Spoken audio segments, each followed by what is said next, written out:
गरीब काली दर्जी बहन का जादुई ब्राइडल लहंगा। बस माँ, मेरा पेट भर गया, अब और नहीं खाऊंगी। एक आखिरी निवाला खा ले मेरी लाडो रानी। अपनी माँ को दिव्या को प्यार से खाना खिलाते देखकर आशा की आंखों में आंसू आ जाते हैं। तभी सुधा चिल्लाती है, अरे ओ एरोटा, हम दोनों माँ बेटी को घूर घूर के क्यों देख रही है? नजर लगाएगी क्या? और ये सिलाई मशीन क्यों रोक दी?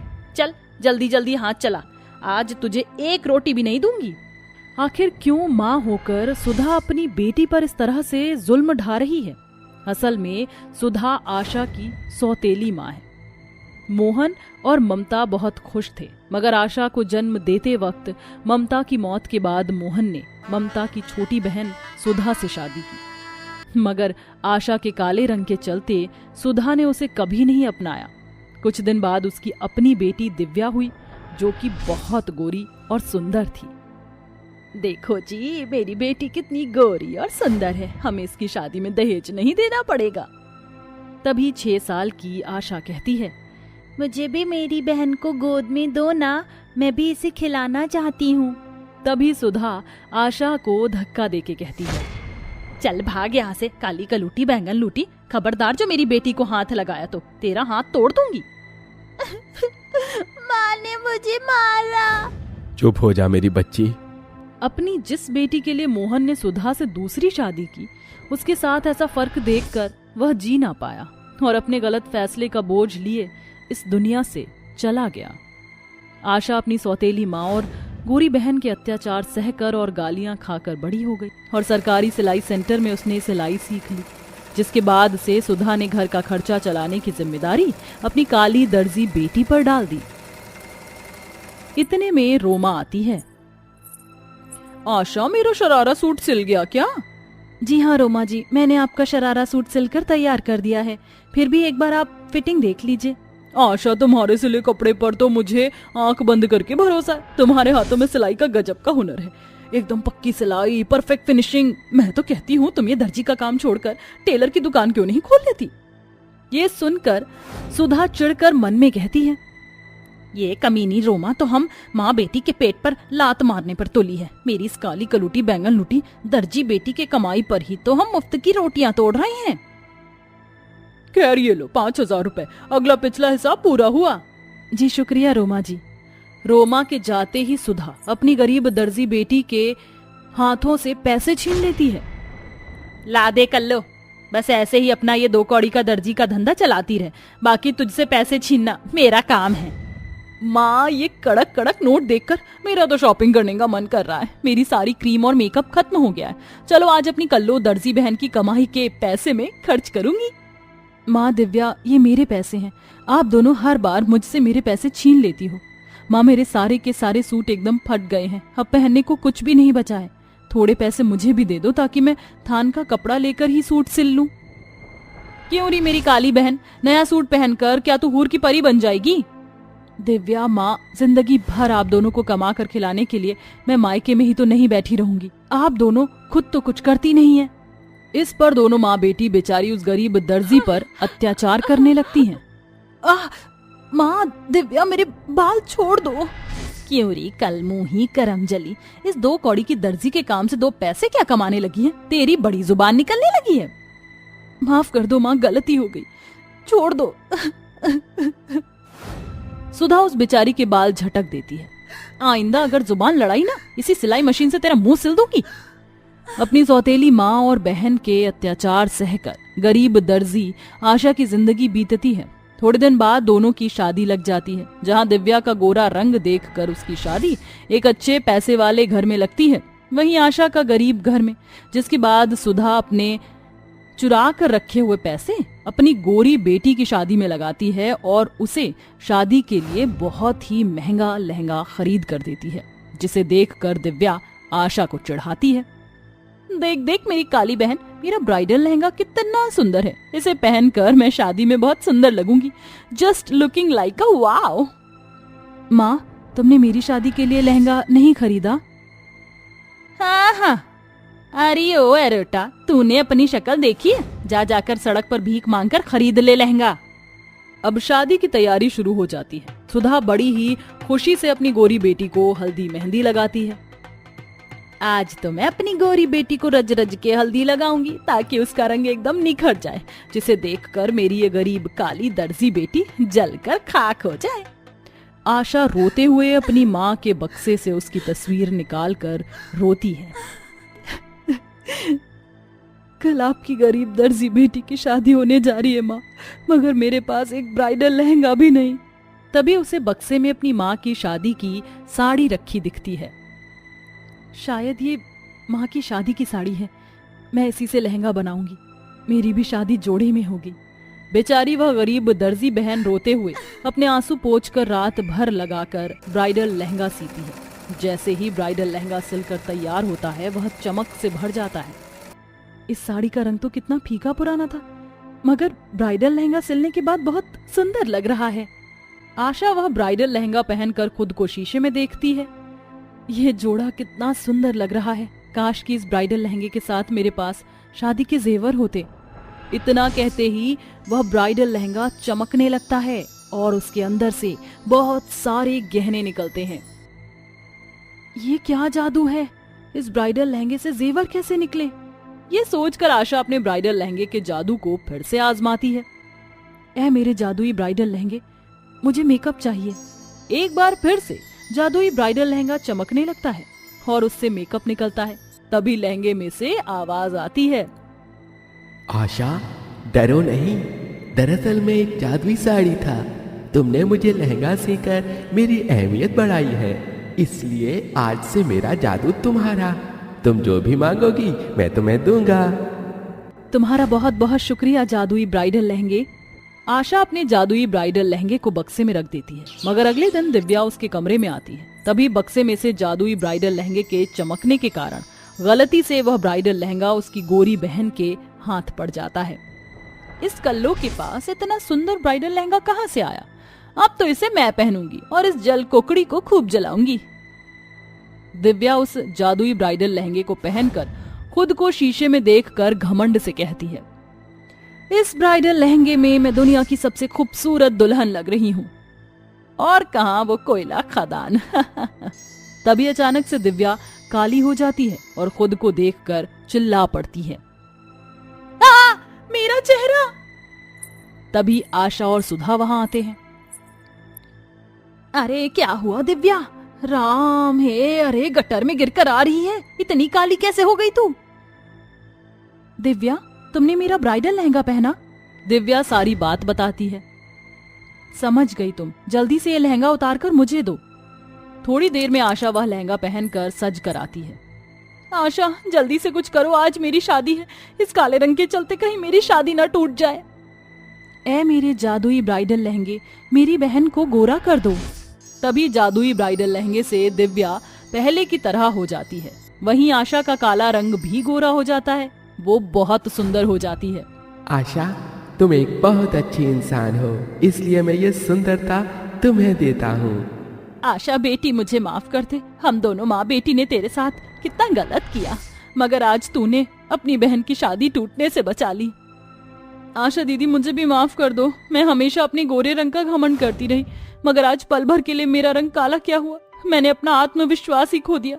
आज मुझे एहसास हुआ कि जब हम आपको आपके काले रंग के लिए कोसते थे तो आपके दिल पर क्या बीतती होगी। आशा अपनी बहन के गले लग जाती है, जिसके बाद सुधा दोनों काली गोरी बेटियों की विदाई कर देती है। गांव से दूर एक कूड़े खत्ते के पास एक टूटी फूटी झोपड़ी होती है, जिसमें से ठंडी ठंडी हवाएं झोपड़ी में जा रही होती हैं। ये कैसी किस्मत है मेरी, मैंने कभी नहीं सोचा था कि हमारे साथ ऐसा होगा। हे भगवान, ऐसे दिन दिखाने से अच्छा होता कि तू मुझे मार ही देता। माँ शांत हो जाओ, आप ऐसी बातें क्यों करती हो? ऐसी बात ना करूं तो क्या करूं? अरे ऐसा लगता है जैसे नीची जाति में पैदा होकर हमने पाप कर दिया हो। कोई हमारे बारे में जरा भी नहीं सोचता। आजकल तो लोगों में इंसानियत नाम की भी चीज नहीं बची है। कोई नहीं माँ, हमारे दिन भी बदल जाएंगे, सब्र रखो, सब ठीक होगा। ईशा इतना कहती है कि तभी उसकी बीमार माँ के पेट से भूख से बिलखने की गुड़गुड़ाते हुए आवाज निकलती है। माँ, आपने 2 दिन से खाना नहीं खाया, मैं आपके लिए कुछ लेकर आती हूँ खाने के लिए।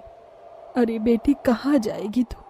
कोई तेरी मदद नहीं करेगा, हर कोई तुझे जलील करके भगा देगा। नहीं माँ, ऐसा नहीं होगा, मैं आपके लिए खाने का इंतजाम करती हूँ। ईशा ऐसा कहने के बाद अपनी झोपड़ी से गांव की तरफ बढ़ने लगती है, लेकिन चलते चलते ठंडी हवाओं से उसे बहुत ठंड लगती है। हे भगवान, बहुत ज़्यादा ठंड हो रही है। इस ठंड से तो मेरी माँ भी बिलख रही होगी। मुझे उनके लिए भी गर्म कपड़ों का इंतजाम करना होगा। ईशा ऐसा सोचकर ठंड में चलते चलते गांव में पहुंच जाती है, जहां पर वो गांव के एक अमीर घराने के बाहर खड़ी होकर दरवाजा बजाते हुए कहती है, सुनिए, ज़रा मेरी मदद कर दीजिए। मेरी माँ बहुत ज़्यादा भूखी है और उन्होंने कई दिनों से खाना तक नहीं खाया है। मुझे खाने के लिए कुछ दे दीजिए। ईशा जिस घर के आगे खड़ी होती है, उस घर की औरत उसे धक्का मारकर पीछे गिरा देती है और कहती है, तू नीची जाति की लड़की मेरे घर के दरवाजे तक कैसे आई? तेरी हिम्मत कैसे हुई यहाँ पर खड़े होने की? चली जा यहाँ से और दोबारा अपनी ये गंदी शक्ल लेकर यहाँ मत आना। ईशा बेचारी जमीन पर पड़ी हुई रोने लगती है। वो इसी प्रकार कई लोगों से मदद मांगती है, लेकिन कोई भी उसकी मदद नहीं करता। वो अपनी आखिरी उम्मीद लेकर एक घर के बाहर खड़ी होकर कहती है, कोई मेरी मदद करो, मेरी माँ बहुत ज्यादा भूखी प्यासी है। वहाँ उसकी आखिरी उम्मीद थी, उसकी वो आखिरी उम्मीद भी टूट जाती है। ईशा को देखते ही वो अमीर घराने के लोग अपने दरवाजे और खिड़की भी बंद कर लेते हैं। ये क्या कर रही हो तुम नीची जाति की लड़की? अभी के अभी यहाँ से निकल जाओ, वरना मुझसे बुरा कोई नहीं होगा। यहाँ पर सभी औरतों को इकट्ठा करूंगी और तुम्हें धक्के मारकर यहाँ से निकलवा दूंगी। सुना तुमने? इतनी ज्यादा बेइज्जती सहन करने के बाद बेचारी ईशा गांव से वापस अपने घर की तरफ जाने लगती है। चलते चलते उसके पेट में भी दर्द शुरू होने लगता है। अब मैं क्या करूं? मैं तो खाना भी नहीं लेकर आई, ऊपर से मेरी माँ ठंड में तड़प रही होगी। कुछ समझ नहीं आ रहा। ईशा ऐसे सोचते सोचते अपने घर के पास पहुंच जाती है, जहां पर उसे कूड़े का खाता दिखाई देता है। वहां पर उसे बचा कुचा लोगों का खाना दिखता है, जो कि वही उठा लेती है। अब ये बचा कुचा खाना ही मेरे काम आएगा, ना होने से अच्छा है कि कुछ हो। और ये कपड़े भी उठा लेती हूँ। ठंड से बचने के लिए और खाने के लिए ईशा बेचारी कूड़े खत्ते से ही खाना निकालती है और वहां पड़े हुए कपड़े भी लेती है। जैसे ही वो कपड़े और खाना लेकर झोपड़ी की तरफ बढ़ती है, कुछ औरतें उसे घेर लेती हैं और कहती हैं, अरे वो नीची जाति की लड़की, तेरी हिम्मत कैसे हुई इन कपड़ों और खाने को हाथ लगाने की? मनहूस कहीं की, तेरी शक्ल देखते ही हम लोगों का दिन बुरा हो जाता है और तुम नीचे जाति के लोग इन कपड़ों और खाने को नहीं ले सकते। ईशा रोते हुए अपने हाथों को जोड़ती है और उन सभी औरतों से कहती है, मैं आप सभी लोगों के हाथ जोड़ती हूँ। ये छोटी जाति ऊंची जाति वाती कुछ नहीं होता, सब लोग एक समान हैं। मैं भी इंसान हूँ, आप भी इंसान हो। अपनी इंसानियत दिखाओ। और मेरी माँ कई दिनों से भूखी प्यासी ठंड में तड़प रही है। मेरी टूटी फूटी झोपड़ी में ठंडी ठंडी हवाएं आती हैं। उन्हें इन कपड़े और खाने की बहुत जरूरत है। वो बहुत बीमार है, मेरी मदद करो। अच्छा, तो तू ऐसे नहीं मानेगी। रुक जा, मैं तुझे अभी बताती हूँ, नीची जाति की लड़की। माहेश्वरी ऐसा कहकर माचिस से वो सभी फटे पुराने गर्म कपड़े जला देती है और उसके हाथों से खाना छीन कर नाली में फेंक देती है। बहुत अच्छा किया माहेश्वरी बहन तूने। इस लड़की के साथ, इसके साथ तो ऐसा ही होना चाहिए था। बेचारी ऊंची जाति की औरतों के किए पर बहुत ज्यादा रोने लगती है। उसे बहुत बुरा लगता है और वो जलते हुए कपड़ों को देखकर फूट फूट कर रोती है।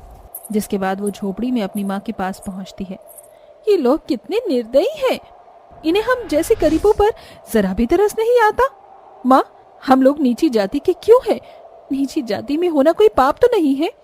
हम भी तो उन्हीं की तरह इंसान हैं।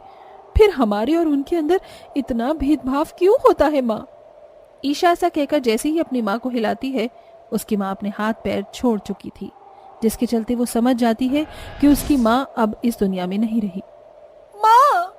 माँ, मुझे ऐसे छोड़कर तुम नहीं जा सकती। माँ, उठो ना माँ, आपके बिना मेरा इस दुनिया में कोई नहीं है। और अपने ही मेरा साथ छोड़ दिया। माँ, मैं इन जालिमों की दुनिया में कैसे रहूंगी? ये लोग तो मुझे नीची जाति कह कह कर नोच नोच के खा जाएंगे। ईशा अपनी माँ के मरने पर बहुत ज्यादा परेशान हो जाती है। वो उसे कुछ समझ नहीं आ रहा था कि आखिर वो करे तो क्या करे। वो फूट फूट कर रोती है और बहुत बुरी हालत में वो अपनी माँ का अंतिम संस्कार करवाती है। अंतिम संस्कार करवाने के बाद वो परेशान होकर अपने आप से कहती है, इस गांव में रहने के चलते ये गांव के लोग मेरी गरीब माँ को खा गए और अब मैं इनके साथ नहीं रहूंगी। ईशा अपने 2 जोड़ी कपड़े पैक करती है और जंगल के रास्ते से वो शहर के लिए निकल जाती है। चलते चलते वो बहुत ज्यादा थक चुकी थी और भूखी प्यासी उसके अंदर बहुत ज्यादा कमजोरी होती है, लेकिन वो अपनी हिम्मत नहीं हारती। देखते ही देखते वो शहर पहुंच जाती है। शहर में उसे एक फैक्ट्री में काम मिल जाता है और उस फैक्ट्री में उसे 250 से 300 रुपए मिल जाते हैं और इसी के चलते वो अपनी जिंदगी को अपने तरीके से जीने लगती है। उस फैक्ट्री की मालकिन योगिता को ईशा की मेहनत और लगन को देखकर उसे अपने पास अपने घर पर बुला लेती है। तुम्हारा इस दुनिया में कोई नहीं है और तुम्हारी माँ के साथ जो भी हुआ वो बहुत बुरा हुआ। यहाँ शहर में ऊंची और नीची जाति ये ऐसा कुछ भी नहीं है। मेरी एक शॉप है, अगर तुम चाहो तो उसे संभाल सकते हो। ये तो बहुत अच्छी बात है। अब से मैं फैक्ट्री में ना काम करके बल्कि शॉप के अंदर काम करूंगी। योगिता ईशा को अपनी शॉप में पार्टनरशिप दे देती है, जिसके बाद ईशा पूरी मेहनत और लगन के साथ उस शॉप को ऊंचाइयों तक पहुंचा देती है। इसी के चलते वो दोनों धीरे धीरे कई सारी शॉप खोल लेती हैं और ईशा एक बिजनेस वुमेन बन जाती है। जिसके बाद जब उसकी सभी परेशानियां खत्म हो जाती हैं तो वो बहुत से गरीबों की सहायता करती है। एक वक्त ऐसा था कि जब मैं इन गर्म कपड़ों के लिए तरसती रह गई और मेरी माँ भूख और गर्म कपड़ों की वजह से भगवान को प्यारी हो गई, पर अब मैं नहीं चाहती कि जो मेरी माँ और मेरे साथ हुआ वो बाकी लोगों के साथ भी हो। ईशा ऐसा सोचकर गरीबों में पैसे, खाना और गर्म स्वेटर बांटती है। इसी के चलते वो अपनी कमाई का आधा हिस्सा गरीबों में बांटती है और बाकी अपने पास रखती है, जिसके चलते वो अपनी जिंदगी में खुशी खुशी रहने लगती है।